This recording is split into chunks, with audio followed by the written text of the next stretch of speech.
ना मदनी साहब बता रहे हैं कि हमारे पूर्वजों ने कितनी जमीन यहाँ कमाई और उसमें से कितनी वक्फ किया, कोई भी नहीं बता रहा। ये जितने वक्फ चिल्ला रहे हैं इसमें से कोई आज तक मुझे नहीं मिला जिसने ये कहा हो कि हमारे पूर्वजों ने इतनी जमीन वक्फ किया था, कोई नहीं बता रहा। 500 साल की मुगलों की गुलामी और 200 साल की अंग्रेजों की गुलामी, कि 700 साल की गुलामी में 1950 में जो वक्फ का आंकड़ा आया वो आया 50,000 एकड़। जितनी बड़ी गद्दारी नेहरू परिवार ने किया है, मतलब 50 से ज्यादा देश विरोधी कानून बना दिया, 50 से ज्यादा। ऐसे ही कांग्रेस ने सारे के सारे कानून बनाए लूटने और बांटने की। कांग्रेस ने जो कानून बनाया वो देखने में उसका नाम भले अच्छा था, पूजा स्थल कानून था, लेकिन उनका इंटेंशन हमेशा गलत था। नमस्कार, कैपिटल टीवी में आपका स्वागत है। वक्फ का कानून में बदलाव जैसे ही हुआ, संसद में जैसे ही ये बिल पास हुआ, तमाम पॉलिटिकल पार्टीज सुप्रीम कोर्ट भाग खड़ी हुई। जो काम ये लोग संसद के अंदर नहीं कर सके वो सुप्रीम कोर्ट में करना चाह रहे हैं। वैसे ये डेमोक्रेसी के लिए बहुत ही खतरनाक, जिसको ट्रेंड कह सकते हैं आप, कि ये लिलीपुट जैसे नेता, ये वोटों के लालची पॉलिटिकल पार्टीज, संसद के ऊपर जिनको विश्वास नहीं है, वो हर बार हर चीज के लिए सुप्रीम कोर्ट के सामने हाथ फैलाए खड़े नजर आ रहे हैं। क्यों गए वहां पे? एक आर्गुमेंट जो Muslim person law board, Jamiat Ulama Hind, तमाम मौलवी मौलाना कट्टरपंथी ये दे रहे हैं कि भाई ये वक्फ की जमीन तो अब तो खुलासा हो गया कि 40 लाख एकड़, मतलब दुनिया में 10-15 ही देश ऐसे होंगे जिनके पास इससे ज्यादा जमीन होगी। अदरवाइज इतने बड़े बड़े देश तो दुनिया में एग्जिस्ट भी नहीं करते जितनी जमीनें इनके पास है। खुदा ना खास्ते अगर आप समझिए एक साजिश हो जाए कि इन जमीनों को सस्ते दाम में बेच के आधी जमीन किसी बॉर्डर स्टेट में जाकर के खरीद लें, तो कल विघटन की मांग हो सकती है, देश को तोड़ने का साजिश रचा जा सकता है। इन खतरों से बिल्कुल नजरअंदाज है, बिल्कुल जिनको कह सकते हैं कि एकदम बेफिक्र हैं हिंदुस्तान की पॉलिटिकल पार्टीज। लेकिन अब ये वहां पे गए हैं। क्या कहते हैं मुस्लिम लीडर्स कि हमने हुकूमत की है, 800 साल हिंदुस्तान के ऊपर मुसलमानों की हुकूमत रही है, इसलिए सारा जहां हमारा है, सारी जमीनें हमारी है। तो ये जो पॉलिटिकल पार्टीज सुप्रीम कोर्ट का दरवाजा खटखटा रही है, हालांकि वहां से कुछ हासिल नहीं होने वाला है इनको, ये तो समझ में आ ही रहा है। लेकिन आखिर वो गए क्यों? इसी पे चर्चा करने के लिए कि वक्फ के ऊपर जो कानूनी लड़ाई पॉलिटिकल पार्टीज लड़ रही है, उसको समझने के लिए हमारे साथ PIL मैन अश्विनी उपाध्याय जी, आपका बहुत बहुत स्वागत है। धन्यवाद। ये बताइए, ये Jamiat Ulama Hind, Muslim person law board, हालांकि इन लोगों की कोई कानूनी लोकस स्टैंडाई नहीं है, ये सब NGO हैं, ऑर्गेनाइजेशन है, ट्रस्ट हैं, लेकिन विपक्षी पार्टियों ने, सेकुलर पार्टियों ने इन लोगों को ऐसे सिर पे बिठा रखा है कि जैसे ये लोग देश के शहंशाह हों। ये बताइए कि कोर्ट में जाने का जो फैसला है और जो ये आर्गुमेंट दिया जाता है, ये कितना सही है? देखिए, पहली बात तो ये आर्गुमेंट कि यहाँ पे बाबर था, हुमायूं था, तो हुमायूं के जो मकबरा था वो वक्फ प्रॉपर्टी हो गई, बाबर का मकबरा वक्फ प्रॉपर्टी हो गई, औरंगजेब का चबूतरा वक्फ प्रॉपर्टी हो गई, या तुगलक का घोड़ा जहाँ घास खाता था वक्फ प्रॉपर्टी हो गई, या औरंगजेब की जो कब्र थी वक्फ प्रॉपर्टी हो गई। अगर इस फार्मूले से देखिए तो इस समय भारत को मिला के 25 देश ऐसे हैं जो भगवान के राम के शासन में, जो भारत था उसमें बने हैं। आज की डेट के 25 ऐसे देश हैं जिसके ऊपर भगवान श्री राम शासन कर चुके हैं। आज की डेट के 25 ऐसे देश हैं जिस पे युधिष्ठिर शासन कर चुके हैं। आज की डेट में 25 ऐसे देश हैं जिस पे चंद्रगुप्त राज्य कर चुके हैं। तो उस फार्मूले के हिसाब से तो आपका Kyrgyzstan, Afghanistan, Uzbekistan, Tajikistan, Indonesia, Malaysia, Bharat, Pakistan, Bangladesh, Afghanistan, Lanka, ये सब भगवान राम का है, ये सब युधिष्ठिर जी का है, ये सब जो है बाद में चंद्रगुप्त का है। तो ये कायदे से ये सब तो हिंदुओं का है। फिर तो यहाँ वक्फ हो ही नहीं सकता। अगर वो फार्मूले से चलिए कि नहीं बाबर आया, हुमायूं आया, औरंगजेब आया, गजनी आया, घोरी आया, तुगलक आया, उस फार्मूले से तो ये सब जमीन श्री राम की है, ये सब जमीन धर्मराज युधिष्ठिर की है, ये सब जमीन चंद्रगुप्त की है।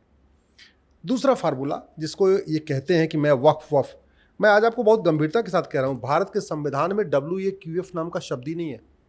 वक्फ बोर्ड छोड़ दीजिए, वक्फ ट्रिब्यूनल छोड़ दीजिए, वक्फ नाम का शब्द ही नहीं है, कुरान में भी नहीं है। इसके बावजूद वक्फ की इतनी चर्चा हो रही है। कायदे से वक्फ जो किया जाता है उसको अगर हम कहें दान मान लेते हैं, अपनी भाषा में कहें कि दान, जो हम कहते हैं दान, इसको मान लेते हैं ये वक्फ। हम लोग भी दान करते हैं, मंदिर में दान करते हैं, हमारे यहाँ तो देहदान तक की परंपरा रही है। बाकी लोग तो जमीन दान करते हैं, हमारे देश में देहदान भी होता है, अंगदान होता है, ये हमारी परंपरा है। तो चाहे अंगदान हो, चाहे देश दान हो, चाहे अर्थदान हो, चाहे जो भी दान होता है वो अपना किया जाता है, दूसरों का नहीं। उस फार्मूले के हिसाब से अगर आप देखिए तो बाबर, हुमायूं, तुगलक, गजनी, गोरी, खिलजी, औरंगजेब को वक्फ का अधिकारी नहीं, क्योंकि न उनकी यहाँ कोई पुश्तैनी जमीन थी, न उन्होंने कोई नेक तरीके से, जायज तरीके से कोई जमीन यहाँ कमा धमा के इकट्ठा किया, खरीदा भी नहीं, तो तलवार लूटा। लुटेरे हैं ये। अब जब वहशी दरिंदे मुगलों को कोई वक्फ का अधिकार नहीं, तो उनके निज़ामों को, उनके जागीरदारों को, उनके रजाकारों को, उनके तिमारदारों को, उनके नवाबों को वक्फ का अधिकार कैसे हो गया? क्योंकि उन्होंने तो थोड़ी 4-4, 6-6, 10-10 गाँव दिए थे, भाई तुम शासन प्रशासन करो, पैसा इकट्ठा करो, इसके लिए किया था, तो उनको भी वक्फ का अधिकार नहीं। तो वो तो ओनर है नहीं उस जमीन के। उदाहरण के लिए मदनी साहब मदीना से आए, तो मदनी साहब का यहाँ कोई पैतृक कोई जमीन तो है नहीं, कुछ नहीं थी। मुगलों ने अपने साहब बुलाया था, भाई ठीक है यहाँ पे आप एक काम करो, थोड़ा मजहब का, दीनी तालीम का काम करो आगे। बुखारी को बुखारा से बुलाया था, किस लिए? भाई एक मस्जिद है, आके आप देखो यहाँ पे थोड़ा नमाज वमाज पढ़ाओ, लोगों को बढ़ाओ। तो चाहे बुखारी हो, चाहे मदनी हो, या चाहे हैदराबाद वाले जो लोग विदेश से आए, उनको तो यहाँ वक्फ का अधिकार ही नहीं है। और मान लो उनको वक्फ का अधिकार है तो बता भी नहीं रहे। न मदनी साहब बता रहे हैं कि हमारे पूर्वजों ने कितनी ज़मीन यहाँ कमाई और उसमें से कितनी वक्फ किया, न बुखारी साहब बता रहे हैं कि हमारे पूर्वजों ने कितनी ज़मीन यहाँ कमाई, उसमें से कितनी वक्फ किया। ये देने वाले लोग थोड़ी हैं, ठीक है, ये तो लेने वाले लोग हैं। ठीक है ना। ओवैसी साहब बता रहे हैं कि हमारे पूर्वजों ने यहाँ कितनी ज़मीन इकट्ठा किया, कब कमाया धमाया, और उसमें से कितनी हमने वक्फ किया, बता नहीं रहे। न दुरानी साहब बता रहे हैं, कोई भी नहीं बता रहा। ये जितने वक्फ चिल्ला रहे हैं, इसमें से कोई आज तक मुझे नहीं मिला जिसने ये कहा हो कि हमारे पूर्वजों ने इतनी ज़मीन वक्फ किया था। कोई नहीं बता रहा है। अरे भैया, तुम अमीर हो, तुम पैसे वाले हो, तुम बता नहीं रहे तुम्हारे पूर्वजों ने कितने वक्फ किया, तो वो बेचारा हिंदू जो कन्वर्ट हो गया, जजिया नहीं दे पाए, वो वक्फ कैसे कर लेगा? अल्टीमेटली जो कहते नहीं, सच्चर कमेटी कहती मुस्लिम गरीब है, मुस्लिम गरीब। मुस्लिम गरीब इसलिए है कि जो हिंदू गरीब थे वो कन्वर्ट हुए, जो हिंदू जजिया नहीं दे पाए वो कन्वर्ट हुए। तो जो जजिया नहीं दे पाए उसके चक्कर में कन्वर्ट हो गए, वो कन्वर्ट होते इतने अमीर कैसे हो गए कि वक्फ करने लग गए? अरे जिनके पास खाने की ज़मीन नहीं थी, जो टैक्स नहीं दे पा रहे थे, टैक्स न दे पाने के कारण धर्मांतरण कर लिया, वो इतने कैसे अमीर हो गए कि वहाँ पहुँचते उनके पास इतनी ज़मीनें आ गई, भैया अब तो वक्फ करो, एकड़ एकड़ एकड़, 2-2 एकड़ करो, 5-5 एकड़ करो। अच्छा, इसमें एक और बात मनीष जी, 500 साल की मुगलों की गुलामी और 200 साल की अंग्रेज़ों की गुलामी, इस 700 साल की गुलामी में 1950 में जो वक्फ का आंकड़ा आया वो आया 50,000 एकड़। 700 साल में कितनी ज़मीन वक्फ हुई? 50,000 एकड़। आज की डेट में कितनी हो गई है? 40 लाख एकड़। यानी 39.5 लाख एकड़ ज़मीन 1950 के बाद हो गई। क्यों? क्योंकि जो पहला जिन्ना ने वक्फ एक्ट बनाया 1913 में, वो तो कम खतरनाक था। नेहरू जी ने नेहरू का जो 54 वाला बना वो ज्यादा खतरनाक था। इंदिरा गांधी ने उसको और खतरनाक बनाया, राजीव गांधी ने उसको और खतरनाक बनाया, नरसिम्हा राव ने तो एकदम उसको खतरनाक बना दिया, और मनमोहन सिंह ने तो उसको पूछे नहीं क्या किया। जिन्ना वाले कानून से 1913 वाले से 1950 में आंकड़ा आया 50,000 एकड़, और नेहरू वाले कानून और कांग्रेस के कानून का परिणाम था 40 लाख एकड़, यानी 80 गुना प्रॉपर्टी बढ़ गई। मैं अगर आपको देश के हिसाब से बताऊं, मालदीव का क्षेत्रफल 75,000 एकड़ है। भारत में वक्फ बोर्ड 40 लाख एकड़ जमीन पे क्लेम कर रहा है। इसका मतलब लगभग 50 के आसपास मालदीव बन जाएगा। सिंगापुर का क्षेत्रफल 1,80,000 एकड़ है, यानी लगभग 21-22 सिंगापुर बन जाएगा वक्फ बोर्ड की जमीन पे। बहरीन का क्षेत्रफल 1,90,000 एकड़, 21-22 बहरीन बन जाएंगे वक्फ बोर्ड पे। हांगकांग 2.5 लाख एकड़, यानी 15 हांगकांग बन जाएंगे वक्फ बोर्ड की ज़मीन पे। डेनमार्क 3.5 लाख एकड़, तो ये भी लगभग कितने हो गया, 12-13 डेनमार्क बन जाएंगे। फिनलैंड 4 लाख एकड़, यानी 10 फिनलैंड बन जाएगा वक्फ बोर्ड की ज़मीन पे। मॉरिशस 5 लाख एकड़, 8 मॉरिशस बन जाएगा वक्फ बोर्ड की ज़मीन पे। लग्जमबर्ग 6 लाख एकड़, साइप्रस 8 लाख एकड़, जॉर्जिया 9 लाख एकड़। दुनिया के 100 देश ऐसे हैं जिनका क्षेत्रफल है उससे ज़्यादा भारत में वक्फ बोर्ड कब्जा करके बैठा हुआ है। यह हालत है। और फिर 1950 से पहले क्यों नहीं भैया? क्या 1950 से पहले हिंदू दान नहीं करते थे? क्या करते थे? करते थे और कानून भी था। ये सिविल प्रोसीजर कोड 1858 का है। ये देखिए सोसाइटी रजिस्ट्रेशन एक्ट 1860 का है। ये चैरिटेबल ट्रस्ट एक्ट 1920 का है।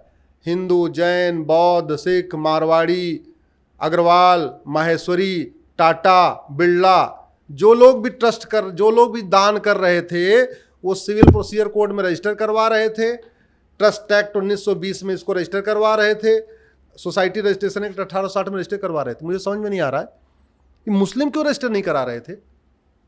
अच्छा चलो 1950 के पहले वो नासमझ थे, नहीं पढ़े लिखे थे। 54 के बाद तो समझ आ गई। 1950 के बाद देश आजाद हो गया, उसके बाद तो कोई काम मुंह जबानी हो ही नहीं सकता। हर काम आपको रजिस्टर करना पड़ेगा, हर जगह आपको 2 गवाह चाहिए। और नेहरू को यह भी सोचना चाहिए कि धर्म के नाम पे आप ऑलरेडी देश का एक बहुत बड़ा हिस्सा खो चुके हो। इस देश के साथ जितनी बड़ी गद्दारी ना नेहरू परिवार ने किया है, जितनी बड़ी गद्दारी नेहरू परिवार ने किया है, मतलब 50 से ज्यादा देश विरोधी कानून बना दिया, 50 से ज्यादा। मैं उन्हीं कानूनों के खिलाफ लड़ रहा हूं, एक नहीं, वक्फ एक्ट के खिलाफ लड़ रहा हूं, माइनॉरिटी कमीशन एक्ट के खिलाफ लड़ रहा हूं, आपके प्लेस ऑफ वर्शिप एक्ट के खिलाफ लड़ रहा हूं, 1971 के नेशनल ऑनर एक्ट के खिलाफ लड़ रहा हूं, इनके ड्रग एक्ट के खिलाफ लड़ रहा हूं, इनके जो है FCRA के खिलाफ लड़ रहा हूं। ये केवल और केवल जैसे अंग्रेजों ने सारे के सारे कानून बनाए देश को लूटने और बांटने के लिए, ऐसे ही कांग्रेस ने सारे के सारे कानून बनाए लूटने और बांटने के लिए। और मनीष जी, मैं इस विषय पे किसी भी सांसद, विधायक, मंत्री, जज, हाई कोर्ट के जज, सुप्रीम कोर्ट से खुली चर्चा करके बता सकता हूं आपको कि कांग्रेस ने जो कानून बनाया वो देखने में उसका नाम भले अच्छा था, पूजा स्थल कानून था, लेकिन उनका इंटेंशन हमेशा गलत था। और उस कानून के पीछे जो सोच थी, या तो लूटो या तो डिवाइड करो। अब एक आखिरी सवाल आपसे मैं जानना चाहता हूं कि ये कानून पास हुआ और धनाधन आरजेडी, आम आदमी party, Congress party, Samajwadi party, ये सारे के सारे लोग क्यों भाग गए सुप्रीम कोर्ट? भाई इनको लगता है हिंदू जातियों में बटा हुआ है। तो जैसे इनको लगता है, अखिलेश यादव को लगता है कि यादव तो हमारे एक मुस्त ही हैं। अब लालू यादव को लगता है कि हमारे यादव तो हमारे एक मुस्त ही हैं। उनको लगता है हमें जातियों के आधार पे हिंदुओं की वोट मिल जाएगी, मुस्लिम्स की एक मुस्त वोट मिल जाएगी, तो हम सरकार बन जाएगी। अल्टीमेट उनका मुख्य लक्ष्य सत्ता है। अच्छा, मुस्लिम्स के साथ ऐसा है भी, मुस्लिम कायदे साहब देखो किसी को वोटर नहीं है, वो किसी के वोटर नहीं है। तो मैं बार बार कहता हूं, वो केवल और केवल उनका अल्टीमेट जो टारगेट है वो कुछ अलग है। उनका टारगेट कुछ अलग है, इसीलिए वो दिल्ली में आम आदमी पार्टी को वोट करेंगे, उत्तर प्रदेश में सपा को करेंगे, बिहार में जाएंगे आरजेडी को करेंगे, बंगाल में जाएंगे ममता को करेंगे, राजस्थान में जाएंगे तो कांग्रेस को कर देंगे। महाराष्ट्र के चुनाव में सीट वाइज देख रहे थे कि किस सीट पे शिवसेना को करना है, किस सीट पे कांग्रेस को करना है, किस सीट पे शरद पवार को करना है। सीट वाइज बाकायदा उन्होंने ये प्लान किया। तो अल्टीमेटली मुस्लिम वोट वो एक मुश्त वोट जाती है, ये सच्चाई, उनकी एक मुश्त वोट जाती है। फ्राइडे के दिन जो वहाँ से फतवा जारी होता है उसके अकॉर्डिंग वोटिंग होती है। उसी का फ़ायदा ये लालू या अखिलेश या तथाकथित जो भी समाजवादी सेकुलर अपने आप को कहते हैं, लेकिन सच्चाई ये है ऐसे एक नहीं अनेक कानून हैं। जागरूकता अच्छी बात यह है कि जागरूकता आ रही है समाज में, और मैं आशा करता हूं कि कांग्रेस के द्वारा बनाए गए सारे कानूनों को ख़त्म किया जाएगा। एक वाक्य में कह रहा हूं, एक भी कांग्रेसी कानून छूटा तो भारत की सुरक्षा खत्म हो जाएगी। तो आखिर में यही कहा जा सकता है कि ये लोग जो सुप्रीम कोर्ट का दरवाजा खटखटा रहे पॉलिटिकल पार्टीज, इनका ध्येय कानून नहीं है, इनका ध्येय वक्फ नहीं है ना, इनका एकमात्र एजेंडा है कि मुसलमानों को टोपी पहना करके ये दिखाने के लिए कि हम तुम्हारे लिए लड़ रहे हैं और उनका वोट पाना है। बाकी वो सुप्रीम कोर्ट उठा करके उसको डस्टबिन में डाल दे, हार जाए जीत जाए, उससे कोई फर्क नहीं पड़ता। कोई भाई देखा, आप ऐसे देखो, 3 तलाक खत्म हुआ, उसका इन्हीं लोगों ने विरोध किया, राइट। 3 तलाक का फायदा किसको? मुस्लिम को। 370 खत्म हुआ, उसका सबसे ज्यादा फायदा किसको? कश्मीर के लोगों को, मुसलमानों को। कश्मीर में 98% कौन है? मुस्लिम। पहले भूखे नंगे घूम रहे थे, आज के डेट में 370 खत्म हुआ, वहां खुशहाली आई, टूरिज्म बढ़ा, सब बढ़िया आबाद हो गए, माला माल हो रहे, लेकिन फिर भी इन लोगों ने विरोध किया। ये जो वक्फ एक्ट में जो संशोधन आया, ये भी केवल मुस्लिम्स के फायदेमंद के लिए, कम से कम उनकी जो भी जेन्युइन जमीनें हैं उनका यूटिलाइजेशन होगा। अभी तो ये लोग उस पर शॉपिंग मॉल बना के बैठे हुए हैं, अपने अपने कारोबार कर रहे हैं, पेट्रोल पंप खोल के बैठे हुए हैं। बता रहा था कि वक्फ की जमीन पे 5 स्टार होटल है, 5 और 12,000 रुपए किराया आ रहा है पूरे होटल का। हाँ, मतलब 12,000 रुपए छोटी सी नाई की दुकान होती है ना, धोबी की दुकान जिसमें कपड़ा प्रेस करता है, वो 12,000 रुपए मिलती है, वो भी नहीं मिलती। हाँ। और यहाँ दिल्ली वगैरह में तो वो भी दिल्ली नहीं में मिलती। वो भी नहीं मिलती, ठीक कह रहे, दिल्ली में छोटी सी दुकान भी 30-40 हजार से कम में नहीं तो मिलती। ये एक बहुत बड़ा तो पॉलिटिकल पार्टीज का ये हाल है। अब 16 तारीख को सुप्रीम कोर्ट में इसकी सुनवाई होने वाली है, आप लोग भी वहां पे मौजूद रहेंगे? बिल्कुल हम मौजूद रहेंगे, हम तो बताएंगे भैया देख लो ये पिटीशन मेंटेनेबल नहीं है, क्योंकि जो लोग आए हैं इनकी किसी की जमीन पे सरकार ने कब्जा नहीं किया है। जो लोग आए हैं न इन्होंने कभी वक्फ किया है और न इनकी कोई जमीन वक्फ में गई है, ना इनके दादा परदादा ने कोई वक्फ किया है। ये सब लुटेरे हैं, अपने लूट के माल को बचाने के बस, लिए यहाँ बस, पहुंचे बस, हुए बस, हैं। आपका बहुत बहुत धन्यवाद। धन्यवाद। अगर आपको ये वीडियो पसंद आया तो आप उसे लाइक करें, शेयर करें और कैपिटल टीवी को सब्सक्राइब करें। धन्यवाद।